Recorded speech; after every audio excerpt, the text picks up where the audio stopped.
Bonjour à tous.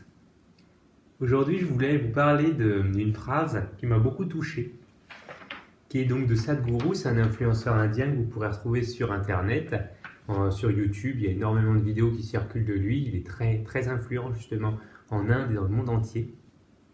Et il explique que le processus spirituel n'est pas un changement d'attitude ou de comportement, mais un changement fondamental dans la façon de penser, se sentir et expérimenter la vie. Ça, c'est vraiment une clé pour justement toute modification quelconque que justement vous pouvez faire dans votre vie. Il ne faut pas changer pour changer. La dynamique doit être autre. La dynamique doit vraiment être le bonheur que vous pouvez tirer dans les événements. Ce qu'il faut bien comprendre, c'est que quand je reçois par exemple des personnes en entretien psychologique, les personnes, ils veulent changer, ils ont essayé de changer, mais ils n'y sont pas arrivés. Pourquoi ? Tout simplement parce que la vision qu'ils ont des choses est restée la même. Par exemple, un fumeur. Le fumeur, il fume, il est content, il est satisfait de sa cigarette, mais il dit, bon, ça pourrait me donner le cancer, des problèmes de santé, donc il faut que j'arrête. Donc il essaye d'arrêter, mais dans sa tête, c'est toujours, la cigarette, c'est cool, ça me fait faire des copains, je rencontre du monde, et en plus, je me sens bien. Du coup, naturellement, même si il essaye, il se dit oui, je vais changer, il y a trop de bénéfices à ne pas changer. Par contre, si on passe un moment pour juste vraiment ressentir comment le corps se sent, et que là, vraiment concrètement, la personne, elle constate, elle ressent profondément, pas psychologiquement, mais vraiment, elle ressent profondément les obstructions, les problèmes pour respirer, la sensation de contraction qui peut se faire au niveau de la cage thoracique.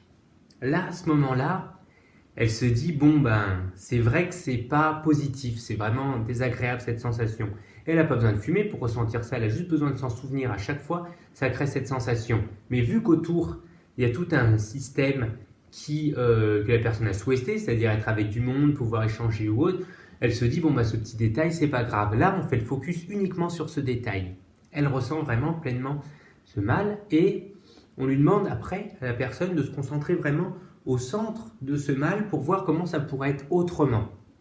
Il y a une petite dynamique en méditation, moi que je trouve très intéressante, qui est un peu à lire entre les lignes si vous lisez des anciens préceptes de méditation comme les Yoga Sutras ou les Shiva Sutras par exemple, c'est que en fait, il y a l'acceptation du ressenti, mais le plus important, c'est pas de l'accepter, c'est vraiment de se mettre au cœur de cette sensation. Si vous arrivez à vous mettre parfaitement au cœur, vous avez déjà une acceptation qui est totale. Et ensuite, en second point, la dynamique va changer. C'est-à-dire que, au lieu que ce soit une gêne, quand ça va arriver au cœur, justement, ça va comme s'agrandir. Donc là, on pourrait dire, oui, mais c'est pas chouette si une sensation négative s'agrandit. Oui, mais en s'agrandissant, le négatif devient positif. C'est à l'image en fait si vous exercez une pression avec vos doigts sur une surface très fine, ça va faire mal. Si par contre vous faites ça mais sur une surface beaucoup plus grande, ça va être agréable. Ça va être comme un massage. Vous passez d'un pincement à un massage. Et bien là c'est pareil.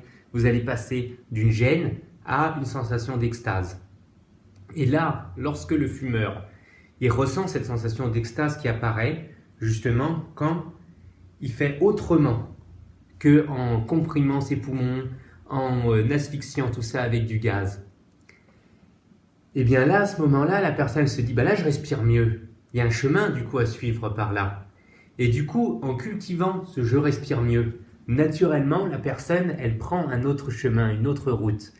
Le but, en explorant comme ça autrement ses sensations, pour le fumeur par exemple, c'est vraiment d'expérimenter un autre état que celui qui génère automatiquement, c'est-à-dire en fumant, sentir cette contraction qui peut se faire au niveau de la cage thoracique, au niveau des poumons, et plutôt de regarder, tiens, en fumant, automatiquement j'ai cette sensation.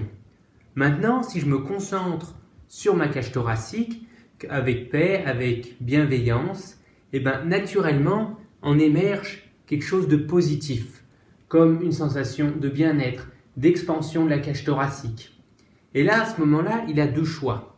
Le premier, c'est je fume, j'écrase mes poumons, ma capacité à respirer, Dans l'autre cas, je me concentre là-dessus, je sens une ouverture dans ma cage thoracique, un bien-être, une expansion.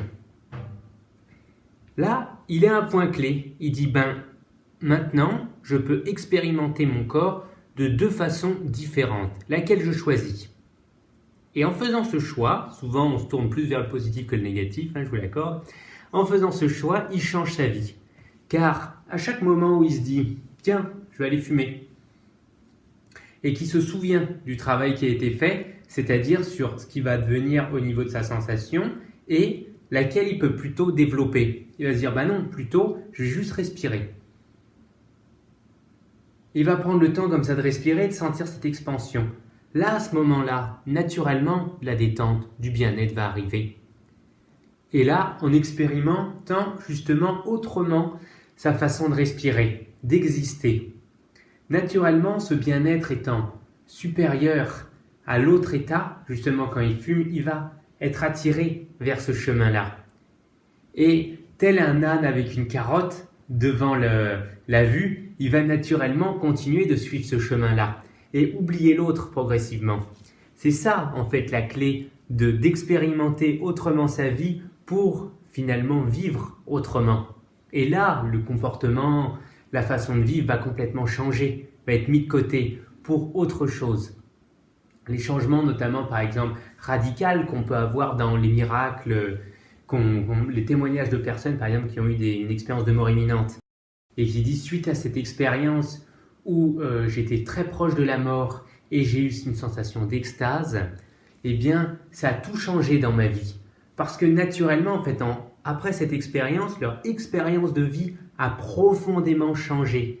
Et du coup, ils ne font plus pareil, ils ne sont plus pareils. Du coup, les relations sociales, leur comportement, leur travail ne sera plus le même. Ça, c'est vraiment une clé pour changer de vie.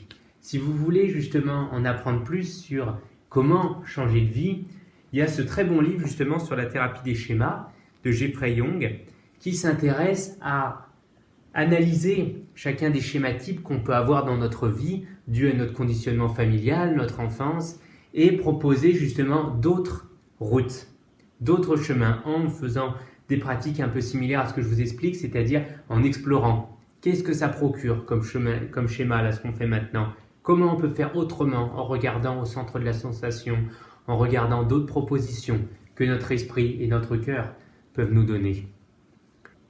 Ça, c'est vraiment, je trouve, une clé très importante à comprendre pour se sortir de ces problèmes.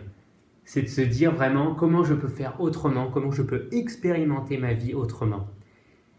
Et j'aimerais du coup que chaque personne prenne le temps de se dire ok, je vais prendre un instant pour expérimenter justement ma vie autrement, dans un bien-être supérieur en sentant ma respiration autrement, mes cellules vivre autrement, mon corps vivre autrement quand je marche, quand je dors, quand je me lave, quand je mange.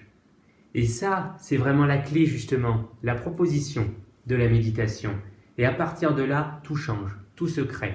Une vie plus réjouissante, plus selon votre souhait, commence à naître. C'est vraiment ce que je vous souhaite de faire, prendre ce temps de faire naître la vie que vous voulez. Et ça se crée dans l'instant présent, justement en vivant autrement et ainsi comme ça en choisissant d'autres fonctionnements que le conditionnement classique. Je vous souhaite bonne route sur vos chemins et j'espère que vous prendrez le temps de regarder toutes les bifurcations possibles qui existent sur vos chemins. En tout cas, bonne fin de journée et merci de m'avoir écouté. Bonne route à vous.